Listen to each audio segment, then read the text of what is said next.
Uongozi wa chama cha ODM umeshikilia msimamo wake wa kushirikiana na vyama vingine vya kisiasa kabla ya uchaguzi mkuu ujao, ukisitiza pia utayari wake wa kushiriki mazungumzo na chama tawala cha UDA ili kuweka mikakati ya kubuni serikali mwaka 2027. Eric Lumbasi anaarifu zaidi.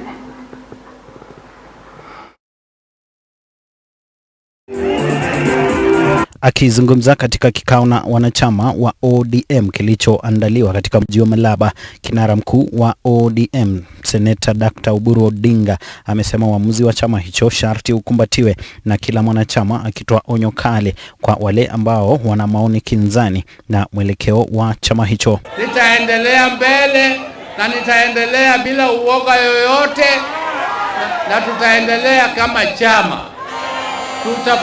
Tutafuata sheria yote ya chama.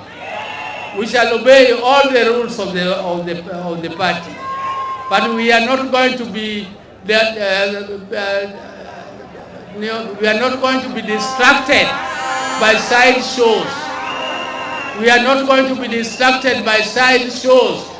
Wale ambao wanafanya side shows huko na huko, mimi ninawaomba warudi kwa chama, warudi kwa mainstream, warudi kwa wananchi. Raila akasema tuingie hii broad based arrangement. Na hii chama, hii serikali hatuko ipigia kura, lakini tukiendelea mbele tutaongea na hawa na watu wengine from a point of strength. Katika hafla hii pia mwenyekiti wa chama cha ODM gavana wa Homa Bay Gladys Wanga ametoa ahadi ya kuangazia maslahi ya wanachama, huku akitaka agenda 10 zilizotiwa saini kati ya chama hicho na UDA kufanikishwa. Tukilinda chama chetu, tukichunge, tuhakikishe ya kwamba ground iko sawa. Hakuna njia hatuwezi tembea, hakuna mlima hatuwezi panda, hakuna mlango hatuwezi fungua, hakuna ukuta hatuwezi bomoa.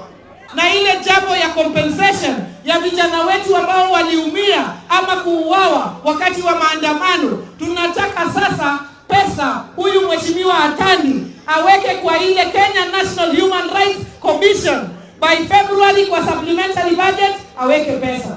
Hata hivyo, viongozi wengine wakuu wa chama hicho waliendelea kupigia upato serikali jumuishi, wakiahidi kuendeleza ushirikiano na viongozi wa mashinani ili kuimarisha chama cha ODM. Sasa wewe unaweza kusema kama chama iko na kiongozi, yeye hana mamlaka ya kuanza mazungumzo? Si yako na mamlaka? Kwa sababu chama gani haijipangi kisiasa?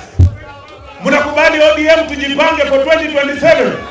2027 lazima tutengeneze serikali tukiwa pamoja na vyama vingine ama sisi wenyewe. Tumekaa opposition kwa miaka nyingi bwana, tumepigwa tear gas, watu wamekufa, maandamano yamefanyika. Huu ndio wakati wa kuhakikisha kwamba Kenya yetu iko katika mstari ulio sawa. Na hapa Busia ni hao ndio watatuongoza, maana hao ndio wako number 1. Na sasa leo wametuambia mwelekeo, tufuate yale umesema, hiyo ndio sisi tutafuata. Ni kikao kilichohudhuriwa na baadhi ya viongozi wanaounga mkono serikali jumuishi. Sisi kama magovernors wa Western tumeamua kwamba tutembee pamoja, tuweke kura zetu pamoja, so that we have a stronger bargaining power going forward. Muweze kuungana pamoja ili tutimize ndoto ya baba. Wengine wetu tuko katika utawala kwa sababu ilikuwa ni ndoto ya baba. You are the power behind the engine of the party. Eric Lumbasi, West TV, Malaba, kaunti ya Busia.